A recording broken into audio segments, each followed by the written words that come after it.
ኢትዮጵያ ከፍተኛ ኢኮኖሚያዊ ጠቀሜታ ያላቸው ልዩ ልዩ ማዕድናት ባለጸጋ ነች። ከፍተኛ መጠን ያለው ነዳጅና የተፈጥሮ ጋዝ፣ ወርቅ፣ ፕላቲኒየም፣ ፖታሽ፣ መዳብ፣ ብረትና ሌሎች በርካታ ጠቃሚ ማዕድኖች አሏት።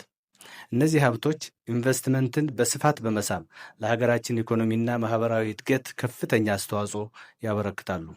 ኢትዮጵያ ለኢንዱስትሪ ግብዓት የሚያገለግሉ በከፊል የከበሩ የኃይል ምንጭ የሚሆኑ ማዕድናትም አሏት። ሀገራችን የብረትና ብረት ነክ ማዕድናት እንዲሁም የግንባታ ማዕድናት መገኛም ናት። ከፍተኛ የውጭ ምንዛሬ እያስገኘ ካለው ከወርቅ ማዕድን በተጨማሪ ለኤሌክትሮኒክስ ኢንዱስትሪ አገልግሎት በከፍተኛ ደረጃ ተፈላጊ የሆኑ ሊቲየም፣ ታንታለም፣ ኒዮቢየም እና ሌሎች ብርቅዬ የምድር ብረቶች ክምችት አላት። የዓለም የኤሌክትሮኒክስ መሳሪያዎች ፍላጎት እየጨመረ በመምጣቱ ምክንያት የእነዚህ ብርቅዬ የምድር ብረቶች ፍላጎት ማደጉን ቀጥሏል። ኢትዮጵያ የዚህ ውድ ሀብት ዋነኛ አቅራቢ የመሆን አቅም ስላላት ባለሀብቶች እና ኩባንያዎች ይህንን ገበያ እንዲቀላቀሉ በዚህ አጋጣሚ በኢፌዴሪ መንግስት እና በራሴ ስም ጥሪ ማቅረብ እፈልጋለሁ። በኢትዮጵያ እጅግ ተስፋ ሰጪ ከሆኑ የማዕድን ፍለጋዎችና ልማት አንዱ የወርቅ ማዕድን ነው። የሀገራችን የጂኦሎጂያዊ አቀማመጥ ባህሪ በወርቅ ምርት ላይ አስደናቂ ስኬት ካስመዘገቡት የአፍሪካ ሀገራት ጋር ተመሳሳይ ነው። በዚህ የተነሳ አሁን ካለው ምርት የበለጠ የማምረት አቅም እንዳለን ያመላክታል። በአሁኑ ወቅት በሀገራችን የወርቅ ክምችት ያለባቸው አካባቢዎች ብዙም ጥቅም ላይ አልዋሉም። እነዚህን የእምቅ አቅም ቦታዎች በሚገባ በማልማት የብልጽግና መስፈንጠሪያ ማድረግ ላይ ጠንክረን መስራት ይጠበቅብናል። እያደገ የመጣውን የዓለም የኃይል ፍላጎት ለመቅረፍ ብዙ ያልተጠቀምንበት ነዳጅና የተፈጥሮ ጋዝ ሀብት አለን። በማዕከላዊና በምስራቃዊ የሀገራችን አካባቢዎች የተደረጉ ጥናቶች ከፍተኛ መጠን ያለው የነዳጅና የተፈጥሮ ጋዝ ክምችት እንዳለን አመላክተዋል።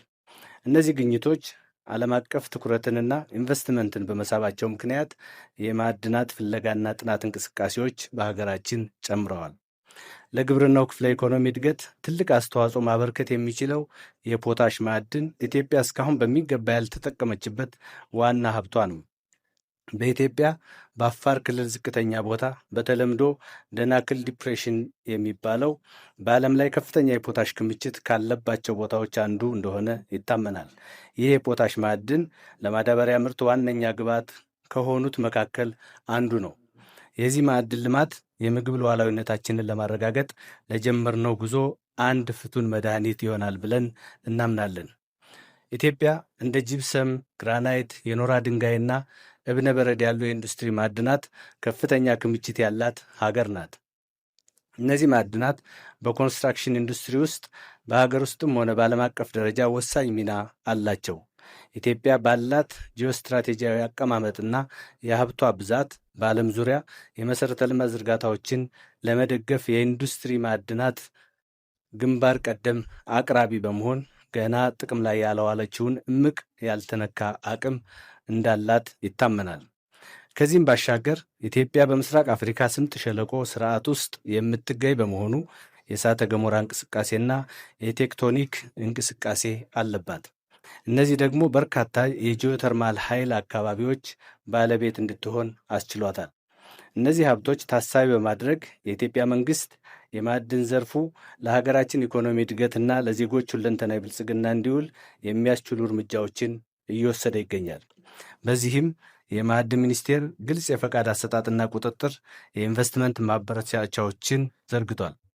የአካባቢ ጥበቃና የማህበረሰብ ተጠቃሚነት ግልጽ መመሪያዎችና ምቹ የዘርፉ የልማት ፖሊሲዎችን እየተገበረም ይገኛል። ይሄ ከኢትዮጵያ በጋራ ተጠቃሚነት መርህ የኢትዮጵያን የማዕድን አቅም ለመጠቀም የሚፈልጉ ባለሀብቶች ምቹ ሁኔታን ይፈጥርላቸዋል። የኢትዮጵያ መንግስት ለማዕድን ዘርፍ ብቻ ሳይሆን ለሌሎች ክፍለ ኢኮኖሚዎች ወሳኝ የሆኑትን የተለያዩ መሠረተ ልማት ዝርጋታዎችን በከፍተኛ መዋለ ንዋይ በማፍሰስ በመገንባት ላይ ይገኛል። የመንገድ አውታሮቻችን በእጥፍ እያሳደግ እንገኛለን።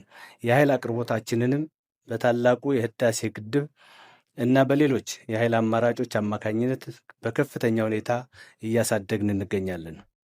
እነዚህና ሌሎች ሁሉ አቀፍ የመሰረተ ልማት ኢንቨስትመንቶች የኢትዮጵያ መንግስት ለውጭ ቀጥታ ኢንቨስትመንት ምቹ